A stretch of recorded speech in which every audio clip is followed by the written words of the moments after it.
नमस्कार दोस्तों आज मैं बात करूंगा ऐसे पर्व के बारे में जिसे लोग धूमधाम से मनाया करते हैं, जो मार्च के महीनों में आती है और लोगों के चेहरों पर हंसी लाती है। जी हाँ दोस्तों, मैं बात कर रहा हूँ पवित्र पर्व होली की, जो इस बार मार्च 18 को मनाई जाएगी।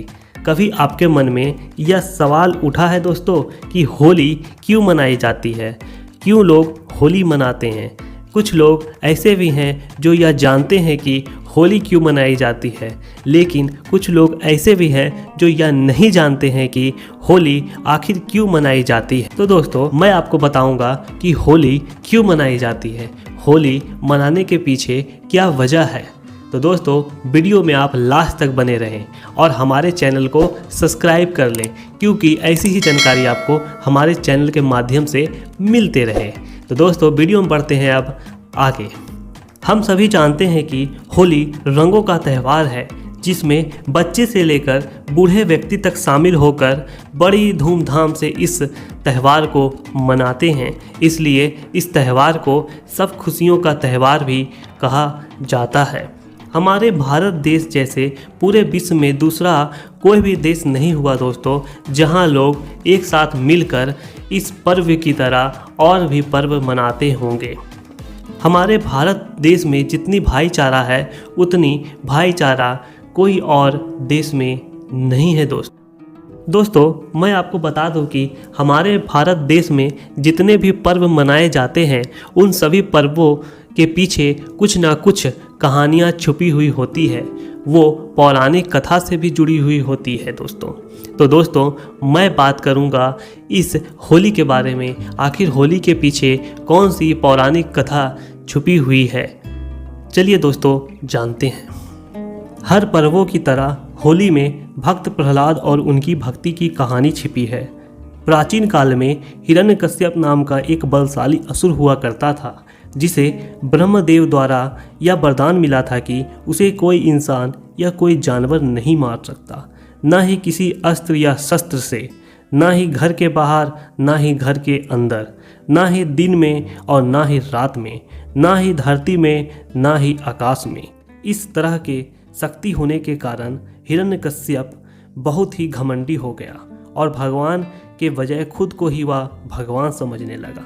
अपने राज्य के सभी लोगों के साथ अत्याचार करता था और सभी को भगवान विष्णु की पूजा करने से मना करता था और अपनी पूजा करने का निर्देश देता था, क्योंकि वह अपने छोटे भाई की मौत का बदला लेना चाहता था, जिसे भगवान विष्णु ने मारा था। हिरण्यकश्यप का एक पुत्र था जिसका नाम प्रहलाद था। एक असुर का पुत्र होने के बावजूद भी वो अपने पिता की बात ना सुनकर वो भगवान विष्णु की पूजा किया करते थे।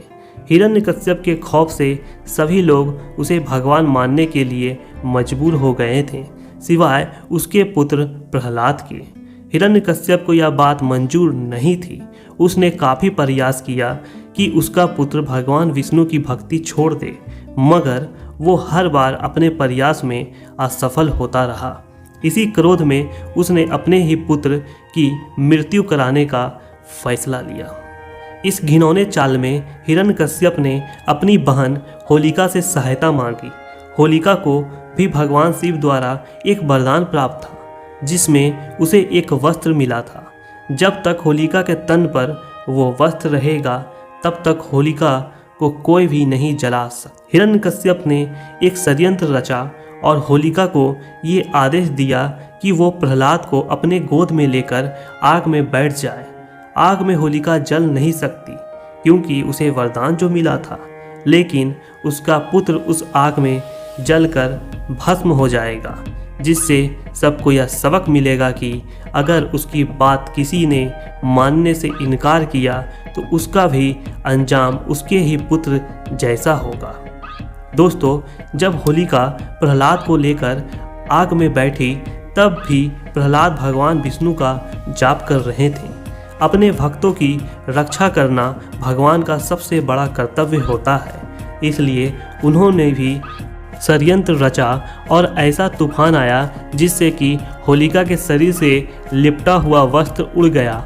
आग से न जलने वाला वरदान पाने वाली होलिका भस्म हो गई और वहीं दूसरी ओर भक्त प्रहलाद को अग्निदेव ने छुआ तक नहीं। तब से लेकर अब तक हिंदू धर्म के लोग इस दिन को बुराई पर अच्छाई के जीत के रूप में देखते हैं। इसी दिन से होली की शुरुआत भी की गई और इस दिन को मनाने के लिए लोग रंगों से होली खेलते हैं।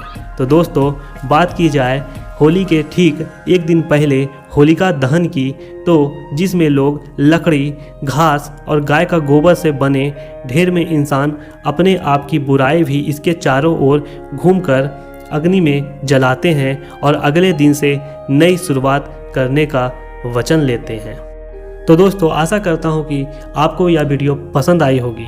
अगर पसंद आई होगी तो हमारे वीडियो को लाइक कर दें और ऐसे ही वीडियो देखने के लिए हमारे चैनल को सब्सक्राइब कर दें। तब तक के लिए आप लोग सभी को होली की हार्दिक हार्दिक शुभकामनाएं। इसी तरह आप हंसते रहें, मुस्कुराते रहें और होली खेलते जाएं। तो दोस्तों, मिलते हैं अब अगले वीडियो में। तब तक के लिए हैप्पी होली एवरीवन।